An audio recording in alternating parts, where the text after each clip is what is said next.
Bonjour et bienvenue sur les vidéos tutoriels Datashop. Dans cette vidéo, je vais vous expliquer comment procéder pour télécharger les fichiers de prévision brut, NetCDF et GRIB issus des différents modèles présentés sur le portail data.chom.fr.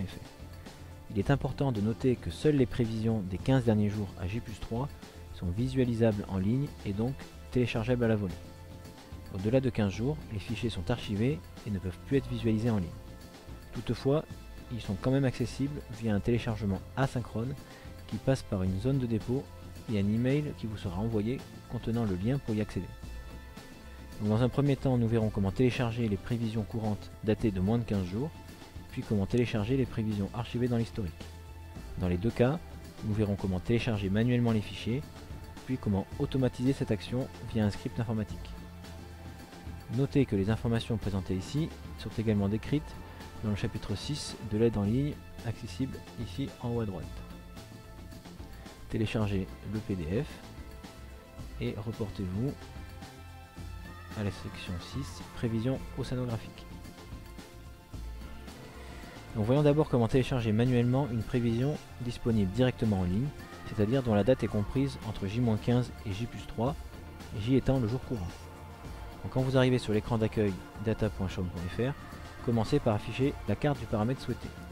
Ouvrez le catalogue et dans notre exemple, on va afficher une carte de prévision de vague. Ensuite, placez-vous sur la zone géographique de votre choix et au niveau de zoom correspondant à l'affichage du modèle que vous souhaitez télécharger. En effet, rappelez-vous que suivant le zoom, le modèle affiché et donc qui sera téléchargé n'est pas nécessairement le même.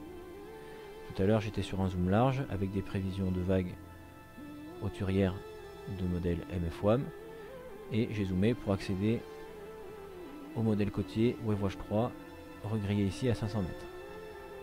Choisissez ensuite le jour que vous souhaitez télécharger.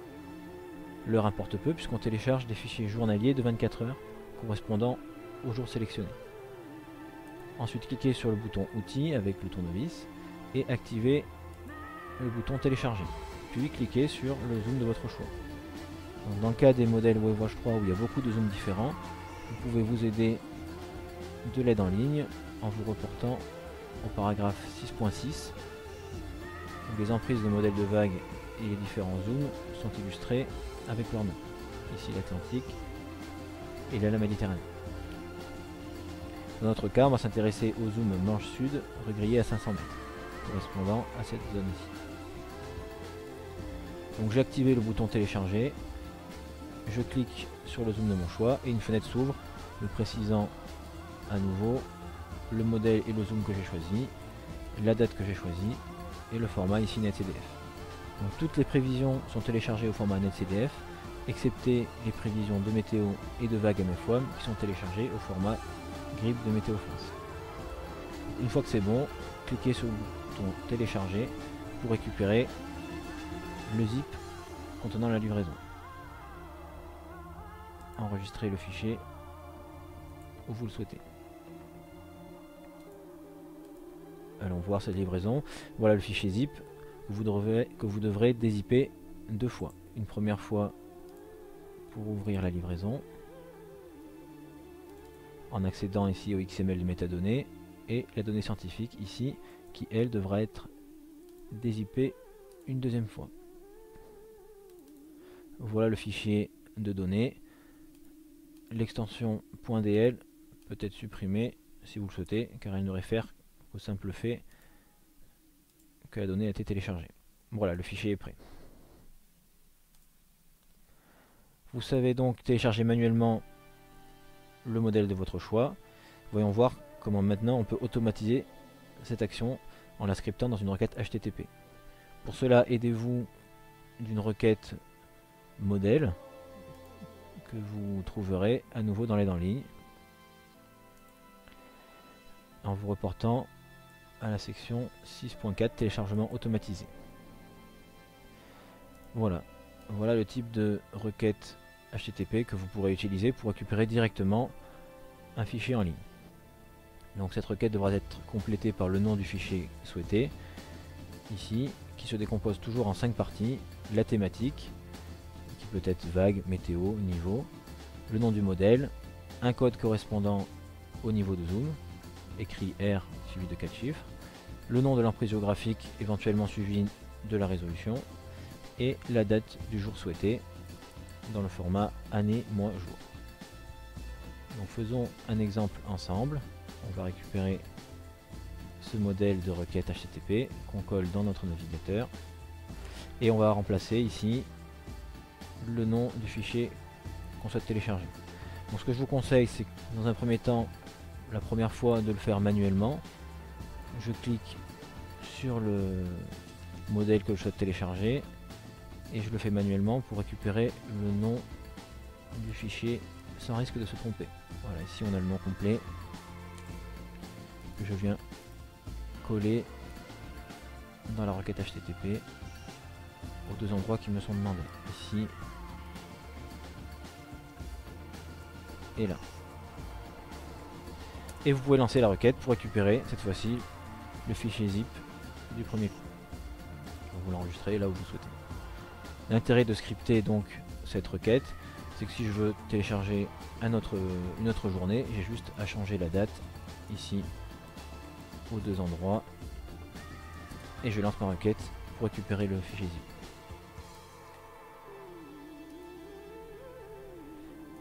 Voilà, vous savez maintenant comment télécharger des prévisions en ligne datant de J-15 à J+3. Si la journée qui vous intéresse date de plus de 15 jours, vous devrez accéder à l'historique pour télécharger ce fichier de façon asynchrone. Cet historique, lui, est disponible à partir du 1er janvier 2016. Donc voyons comment on peut faire cette récupération manuellement d'abord, puis de façon automatique. Donc, manuellement, il faut procéder comme tout à l'heure. On va d'abord afficher le modèle que l'on souhaite télécharger. On vient activer le bouton télécharger et on sélectionne le modèle que l'on souhaite. Cette fois-ci, au lieu de vous reporter à la fenêtre données courantes, on va aller dans la fenêtre données archivées. Là, on renseigne notre adresse email à laquelle sera envoyé l'email de confirmation que la livraison est prête et on choisit la date qui nous convient. Donc par exemple, en janvier 2016, on choisit le 15 janvier 2016. Attendez quelques secondes d'avoir la confirmation que l'archive est disponible, puis cliquez sur le bouton télécharger. Une petite fenêtre vous indique que la demande de téléchargement a été prise en compte et qu'un email nous sera envoyé.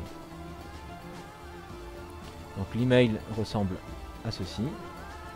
Il contient le lien vers le fichier qui est actif pendant les 30 jours qui suivent la demande. Donc on clique dessus et là on récupère le fichier zip datant donc de janvier 2016 et on l'enregistre là où on veut. Voilà pour le téléchargement manuel de données dans l'historique. Voyons comment on peut automatiser cette action. Cette fois-ci, je vous conseille de vous fier aux instructions en bas de la fenêtre ici, en cliquant sur ce petit lien. Et là, on va voir que pour y accéder de manière automatique, on va devoir passer par deux requêtes HTTP successives.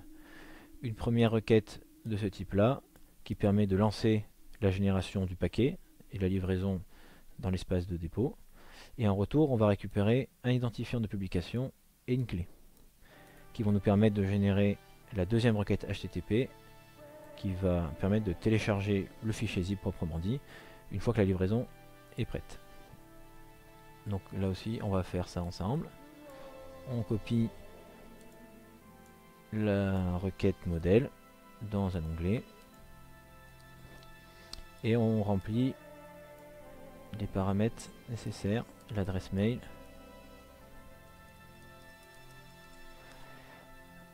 la date du jour, donc on était sur le 15 janvier 2016, le nom du modèle, encore une fois la première fois si on ne veut pas se tromper, on va récupérer ce nom via un téléchargement manuel.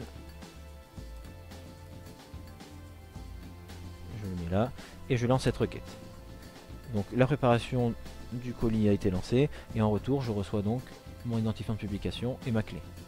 Le temps que la livraison soit faite, je vais pouvoir générer la deuxième requête de récupération.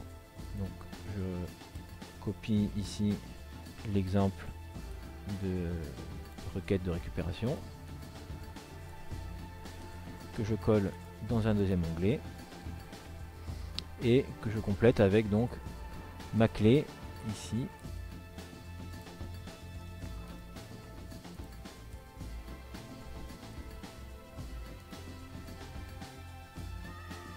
Et mon identifiant de publication que je viens mettre là. Et enfin, on nous redemande à nouveau le nom du fichier souhaité qu'on va récupérer ici. Alors évidemment, quand on scripte tout ça, c'est plus facile de compléter la requête automatiquement avec la date. On était sur le 15 janvier 2016. Et je lance ma récupération. Cette fois-ci, comme la livraison était effectivement prête, ils m'ont renvoyé le zip correspondant au fichier que je souhaitais récupérer. Voilà, vous savez désormais comment télécharger manuellement des données directement en ligne ou bien issues de l'historique. Dans les deux cas, on a vu comment le faire manuellement ou de manière automatique. Il me reste à vous souhaiter donc une bonne navigation et je vous dis à bientôt sur notre portail data.chom.fr.